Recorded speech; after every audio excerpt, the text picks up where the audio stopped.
اللہ نے. اس جگہ پہ اللہ فرما رہے ہیں الا ما علمتنا, فرشتے کہتے ہیں ہمیں کوئی پتہ نہیں مگر جو تو نے ہمیں سکھائے ہیں. ٹھیک ہے, اس کا مطلب یہ ہوا کہ نبیوں کو وہی علم ہوتا ہے جو اللہ سکھا دیں, اور فرشتوں کا بھی یہی معاملہ ہے کہ فرشتوں کے پاس بھی وہی علم ہے جو اللہ سکھا دے. ٹھیک ہے. اچھا, اب جو عام انسان ہے وہ ہم اپنی مثال لے لیں کہ ہم غیب نہیں جانتے. نبی بھی وہی جانتے ہیں جو اللہ نے سکھایا, فرشتے بھی وہی جانتے ہیں جو اللہ نے سکھایا. پیچھے ہم رہ گئے نبیوں کے علاوہ اور فرشتوں کے علاوہ انسان, تو ہم غیب نہیں جانتے. اب جو جن ہیں ان کے بارے میں قرآن میں اللہ فرماتے ہیں جب مسجد اقصی بنا رہے تھے تو انہوں نے بھی کہا تھا اللہ کانوا یعلمون الغیب ما لبثوا فی العذاب المہین, کہ اگر ہم غیب جانتے ہوتے, ہمیں پتہ ہوتا کہ اللہ کے نبی اللہ کو جا ملے ہیں, تو ہم یہ مسجد بنانے میں مصروف رہے, ہم بھاگ جاتے. تو اس کا مطلب ہے جنوں کو بھی غیب کا علم نہیں ہے, نہ نبیوں کو ہے, نہ فرشتوں کو ہے, نہ جنوں کو ہے, اور نہ ہی عام انسانوں کو ہے. کس کے پاس ہے غیب کا علم؟ اللہ کے پاس ہے. اب اللہ تعالیٰ کا علم کتنا بڑا ہے. فرشتے کہتے ہیں لا علم لنا الا ما علمتنا, ہمیں تو وہی پتہ ہے جو تو نے ہمیں سکھایا بس. اور اللہ کا علم کتنا بڑا ہے, سورہ بقرہ آیت نمبر 255 کے اندر فرمایا ولا یحیطون بشیء من علمہ الا بما شاء, کوئی چیز اللہ کے علم کا احاطہ نہیں کر سکتی مگر جو اللہ چاہیں. یعنی کسی کے پاس اتنا علم نہیں ہے جتنا اللہ کے پاس ہے. اللہ جس کو چاہے اپنے علم میں سے کچھ دے دے, ٹھیک ہے, لیکن کوئی اس قابل نہیں ہے کہ وہ غیب جانتا ہو.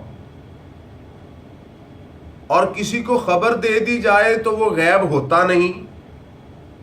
بالفرض گلاس میں پانی ہے تو میں کہوں کہ آپ مجھے بتائیں یہ کڑوا ہے یا میٹھا, تو آپ کہیں کہ میں چیک کر کے بتاتا ہوں, تو یہ غیب ہے؟ یہ تو غیب ہے نہیں. غیب کا مطلب ہے کہ کوئی بندہ غیب کی خبر لائیو دے رہا ہو, ادھر بیٹھا ہو اور وہ بتائے کہ فلاں محلے کے اندر یہ ہو رہا ہے, اب یہ ہو رہا ہے, اب ایسے ہو گیا ہے. ٹھیک ہے, تو وہ غیب ہوتا ہے, یہ غیب نہیں ہوتا. اور جو بندہ یہ کہے کہ اللہ کے نبی غیب جانتے تھے, تو پھر اس کا مطلب وحی کا مقصد ختم ہو گیا, وہ پھر وحی کا انکار کر رہا ہے. چونکہ اللہ تعالیٰ وحی تب ہی بھیجتے تھے جب اپنے نبیوں کو کچھ بتانا ہوتا تھا. اگر وہ پہلے سے ہی سب کچھ جانتے ہیں, غیب جانتے ہیں, تو پھر وحی کس لیے اللہ تعالیٰ نے شروع کی تھی؟ وحی بھیجنے کا کیا مطلب اور مقصد تھا؟ سورہ آل عمران کے اندر آیت نمبر 29 کے اندر اللہ فرماتے ہیں قُلْ إِن تُخْفُوا مَا فِي صُدُورِكُمْ أَوْ تُبْدُوهُ يَعْلَمْهُ اللَّهُ, تم اپنے سینوں میں کوئی بھی بات چھپاؤ یا اس کو ظاہر کرو, اللہ اس کو جانتے ہیں, اور یہ غیب ہے. وَيَعْلَمُ مَا فِي السَّمَاوَاتِ وَمَا فِي الْأَرْضِ, اور اللہ تعالیٰ زمین و آسمان میں جو کچھ ہے, جس جگہ پہ ہے, جس حال میں ہے, ہر چیز کو جانتے ہیں, اور یہ غیب ہے. مجھے کوئی بتائے کہ اس دیوار کے پیچھے ایک بندہ کھڑا ہے, تو میں آپ کو بتا دوں کہ اس دیوار کے پیچھے ایک بندہ کھڑا ہے, تو یہ کیا غیب ہے؟ یہ تو مجھے اس نے بتایا ہے. اب وہ بندہ چلا گیا ادھر سے, میں پھر بھی کہہ رہا ہوں ادھر بندہ کھڑا ہے, چونکہ مجھے تو خبر تھی.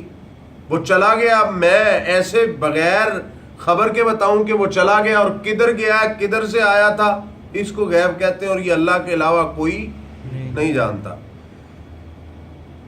تو اب فرشتوں نے اقرار کر لیا کہ اللہ ہمارے پاس تو صرف وہی علم ہے جو تو نے ہمیں سکھایا ہے. ٹھیک ہے, اور اللہ کا علم اتنا بڑا وسیع ہے کہ کوئی نہیں جانتا اس علم کے بارے میں, صرف جتنا اللہ کسی کو دے دے بس. اور غیب کی خبریں جاننا اور غیب جاننا یہ تو بہت دور کی بات ہے, یہ تو سوچا بھی نہیں جا سکتا, چونکہ یہ اللہ کی صفت ہے. جب ہم اللہ کے کسی نبی یا کسی فرشتے یا کسی ولی میں پائیں گے تو اس کا مطلب ہم نے اللہ کا اس کو شریک بنا دیا. اللہ فرماتے ہیں قال یا آدم وانبئہم باسمائہم, جب فرشتوں نے کہا کہ ہمیں کوئی پتہ نہیں, کوئی علم نہیں, پھر اللہ تعالیٰ نے حضرت آدم علیہ السلام کو حکم دیا کہ ان کو بتائیے ان کے نام کیا ہے. فلما انبأهم باسمائهم، جب انہوں نے ان ناموں کی خبر دے دی، فرشتوں کو بتا دیا کہ یہ نام ہے. قال، اللہ تعالیٰ فرماتے ہیں الم اقل لکم، کیا نہیں میں نے تم کو کہا تھا انی عالم غیب السماوات والارض، کہ میں ہی زمین و آسمان کے غیب جانتا ہوں. وعالم ما تبدون وما کنتم تکتمون، اور جو تم چھپاتے ہو جو تم ظاہر کرتے ہو وہ سب کچھ میں جانتا ہوں. اللہ فرماتے ہیں تم نے کہا تھا کہ آدم کو نہ بناؤ، انسان کو نہ بناؤ، یہ فتنہ فساد کریں گے. کیا تم غیب جانتے تھے؟ میں نے کس لیے ان حضرت آدم کو بنایا ہے. اب اللہ نے علم سکھا کر حضرت آدم علیہ السلام کو فرشتوں پہ فوقیت اور فضیلت دے دی ہے، اور ساتھ ان کو بتا دیا ہے کہ جو میں جانتا ہوں تم نہیں جانتے. یعنی جتنا بڑا اللہ کا علم ہے اتنا بڑا اور کسی کا علم نہیں ہے. تو اللہ فرماتے ہیں عالم غیب السماوات والارض، غیب میں جانتا ہوں، آسمان و زمین میں کیا ہے، کیا ہوگا، کیا ہوا تھا، سب کچھ اللہ جانتے. آگے سورۃ النمل آیت نمبر 65 کے اندر اللہ فرماتے ہیں قل، اے نبی صلی اللہ علیہ وسلم ان کو فرما دو، لا یعلم من فی السماوات والارض الغیب الا اللہ، زمین و آسمان میں جو کچھ بھی ہے کوئی نہیں جانتا. ایسے سمجھیں کہ زمین و آسمان کے غیب کوئی نہیں جانتا سوائے اللہ کے. جیسے ہم کہتے ہیں نا لا الہ، پہلے نفی پھر اس بات، ایسے اللہ نے پہلے نفی کی ہے کہ لا یعلم من فی السماوات والارض، زمین و آسمان کے غیب کوئی نہیں جانتا، نہ کوئی ولی، نہ کوئی نبی، نہ کوئی فرشتہ، کوئی نہیں سوائے یعنی صرف اللہ ہی جانتے. اور سورۃ الانعام آیت نمبر 50 کے اندر اللہ فرماتے ہیں اے نبی صلی اللہ علیہ وسلم ان کو فرما دو کہ میں غیب نہیں جانتا. اس کا مطلب ہے غیب کون جانتا ہے؟ صرف اللہ کی ذات، اللہ کے علاوہ اور کوئی نہیں جانتا. اور صحیح بخاری حدیث نمبر 7380 عن عائشہ رضی اللہ تعالی عنہ قالت من حدثک ان محمدا صلی اللہ علیہ وسلم رأى ربہ فقد کذب. حضرت عائشہ رضی اللہ تعالی عنہ فرماتی ہیں جس نے کہا کہ محمد صلی اللہ علیہ وسلم نے اپنے رب کو دیکھا ہے تو وہ جھوٹا ہے. یہ صحیح بخاری کی حدیث ہے. حضرت عائشہ رضی اللہ تعالی عنہ فرماتی ہیں جس نے کہا محمد صلی اللہ علیہ وسلم نے اللہ کو دیکھا ہے وہ جھوٹا ہے. کیوں؟ وَهُوَ يَقُولُ لَا تُدْرِكُهُ الْأَبْصَارُ، چونکہ اللہ تعالیٰ خود فرما رہے ہیں قرآن میں کہ کوئی ایسی آنکھ نہیں جو اللہ کو دیکھ لے. جو بندہ یہ دعویٰ کرتا ہے کہ جب آپ معراج پہ گئے تھے تو اللہ تعالیٰ کو دیکھا تھا، تو پھر دو ہی باتیں ہوں گی، یا وہ بندہ سچا ہے یا قرآن سچا ہے. تو بندہ تو جھوٹا ہو سکتا ہے لیکن قرآن سچ ہے. حضرت عائشہ فرماتی ہیں سب سے بڑا وہ بندہ جھوٹا ہے جو یہ دعویٰ کرے اور لوگوں کو کہے کہ محمد صلی اللہ علیہ وسلم نے اللہ تعالیٰ کو دیکھا ہے. آگے قرآن سے دلیل دی کہ لا تدرک الابصار، اللہ کو کوئی آنکھ دیکھ نہیں سکتی.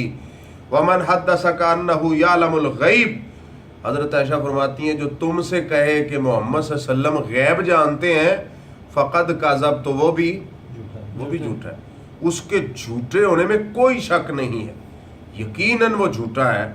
وَهُوَ يَقُولُ لَا يَعْلَمُ الْغَيْبَ إِلَّا اللَّهُ، اللہ حضرت عائشہ فرماتی ہیں کہ اللہ نے قرآن میں فرمایا کہ اللہ کے علاوہ کوئی غیب نہیں جانتا. تو فرشتوں کے پاس بھی اتنا علم تھا جو اللہ نے دیا، حضرت آدم علیہ السلام کے پاس بھی اتنا علم تھا جو اللہ نے ان کو دیا. تو اس لیے اللہ کا علم ایسا ہے کہ لا یحیطون بشیء من علم، جس کا کوئی احاطہ نہیں کر سکتا. اللہ ہی عالم الغیب ہیں، ان کے علاوہ اور کوئی زمین و آسمان کے غیب نہیں جانتا. اللہ تعالی ہمیں عمل کی توفیق دے. آخر دعوانا الحمدللہ رب العالمین.